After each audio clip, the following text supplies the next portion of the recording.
మొలకల చెరువు ఆ కాన్స్టిట్యున్సీ మన చిత్తూరులో, ఇబ్రహీంపట్నంలో, లేదా మన పరవాడలో, లేకపోతే అమలాపురంలో, లేదా పాలకొల్లులో, ఇన్ని ప్రాంతాల్లో కల్తీ మద్యం తయారు చేసేటువంటి ఫ్యాక్టరీస్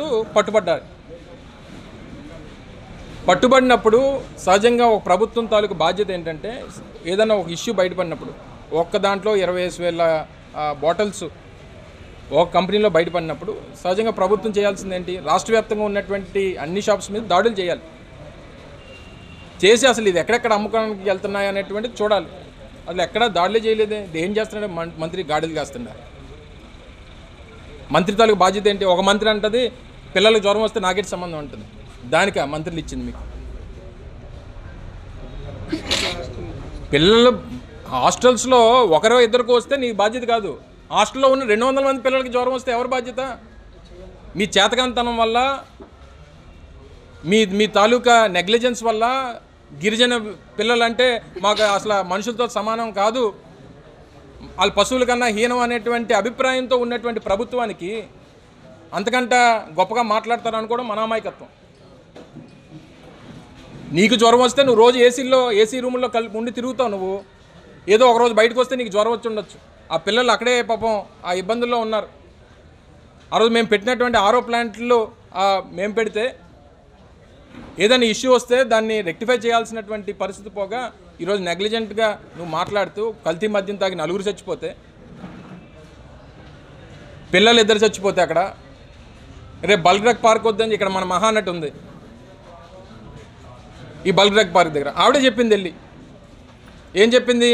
ఇక్కడ బల్క్ డ్రగ్ పార్క్ వస్తే మాకు జబ్బులు వచ్చేస్తాయి, మీకు క్యాన్సర్ వచ్చేస్తుంది, మీకు పిల్లలు పుట్టరు, మత్స్య సంపద దొరకదు, మీకు పిల్లలు పుట్టిన అంగవైకల్యంతో పుడతారని చెప్పింది ఎవరు? ఏ మహానటి చెప్పింది? ఎన్నికల ముందు ఈ మహానటే చెప్పింది. ఎన్నికలు అయిపోయిన తర్వాత పాత్ర మారిపోయింది. ఎన్నికలు అయిపోయిన తర్వాత మీకు ఇప్పుడు మళ్ళీ ఇప్పుడు పిల్లలు పుడతారా బాగా? ఇప్పుడు క్యాన్సర్ రాకుండా మానేస్తాయా? సో ఏదైనా ఇష్యూ ఉన్నప్పుడు మేము ఏ స్టాండ్ తీసుకున్నాం మా పార్టీ, ఎన్నికల ముందన్నా ఒకటే స్టాండ్, ఎన్నికలు అయిపోయిన తర్వాత ఒకటే స్టాండ్. మా స్టాండ్స్లో ఎప్పుడు మార్పులు లేవు. ఆ స్టీల్ ప్లాంట్ విషయంలో కానీ ఇంకోటి కానీ. కానీ వీళ్ళకి ఏంటంటే ఎన్నికల ముందు వీళ్ళకి ఉన్నటువంటి జబ్బు ఏంటంటే, ఎన్నికల ముందు ఏం చెప్తారో ఎన్నికలలో అధికారం వచ్చిన తర్వాత మర్చిపోతుంటారు. సో ఇవన్నీ కూడా ఇప్పుడు అందుకనే కనీసం ఆ గ్రామాల్లోకి వెళ్ళడానికి కూడా ప్రజలు రానివ్వనటువంటి పరిస్థితులు, ఆ తిరుగుబాట్లు అనేటువంటివి జరుగుతూ ఉన్నాయి, హౌస్ అరెస్టులు జరుగుతూ ఉన్నాయి. సో ఇవన్నీ పక్కన పెట్టి అనేక మంది మహానటులు ఉన్నారు ఇక్కడ. ఈ రవీంద్ర గారు లాంటి వాళ్ళు, ఈ సొల్లు కబుర్లు చెప్పేటి సొల్లు రవీంద్ర లాంటి వాళ్ళు ఉన్నారు.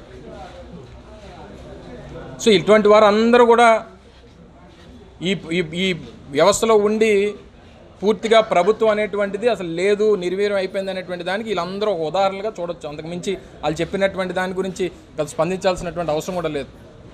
Thank you.